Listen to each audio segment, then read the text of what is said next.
Star है भैया, का है हमरा से परेशान। अरे और गाना बाजे वाला चीज बटे तो रुकाई थोड़े ना भैया।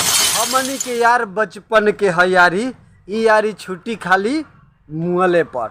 अब इस गाने को लेकर काफी विवाद भी चौहान ने इस गाने को लेकर स्ट्राइक मार दिया है। ये गाना यूट्यूब से उतरवा दिया है और उन्होंने ये भी बात बोला है अपने लाइव में कि नमस्कार, मैं सुजीत कुमार और आप देख रहे हैं भोजपुरिया देहाती खबर। एक गाना बिहार में काफ़ी बवाल मचा रहा है, धमाल मचा रहा है, जिस गाने का नाम है हमनी के यार बचपन के है यारी, ई यारी छुट्टी खाली मुहले पर। अब इस गाने को लेकर काफ़ी विवाद भी चल रहा है।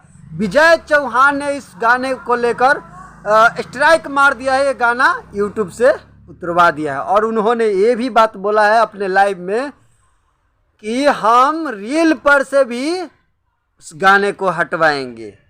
आखिर कारण क्या है, आखिर इसका मतलब क्या है, तो चलिए हम आपको बताते हैं सही से। सनी पांडे ने पहले बोला कि विजय चौहान मेरा गाना चोरी कर लिए हैं, तो आपको बता दें कि यह धुन विजय चौहान का है। तो सनी पांडे बोलते थे कि विजय चौहान मेरा गाना कॉपी करके मेरा गाना चुराया हुआ है, तो ये बात बिल्कुल गलत है, बिल्कुल सही नहीं है। विजय चौहान का एक गाना आया था इसी ट्यून पे, भोल बम का, उसी ट्यून को सनी पांडे ने उठाकर गाया और दोस्ती अच्छा गाना हुआ। बिहार में काफ़ी मतलब ऐसा सुपरस्टार खेसारी लाल पवन सिंह भी उनके आगे फीके पड़ गए। और विजय चौहान का जिस तरह से गाना वायरल हो रहा है, विजय चौहान का गाना है एक ही गो दिल बावे सीना के भीतरिया, वो दिल लागल बा तोहरे से, तो काफ़ी मतलब अश्लीलता से हट के गाना है और काफ़ी हेवी भी गाना है। तो इस गाने को काफ़ी लोग सराहना भी किए, काफ़ी लोग तारीफ भी किए सनी पांडे और विजय चौहान को। लेकिन विजय चौहान और सनी पांडे में ऐसा विवाद छिड़ गया है, अभी ऐसा विवाद छिड़ गया है कि सनी पांडे का गाना दोस्ती यूट्यूब से डिलीट कर दिया गया है, स्ट्राइक मार दिया गया है।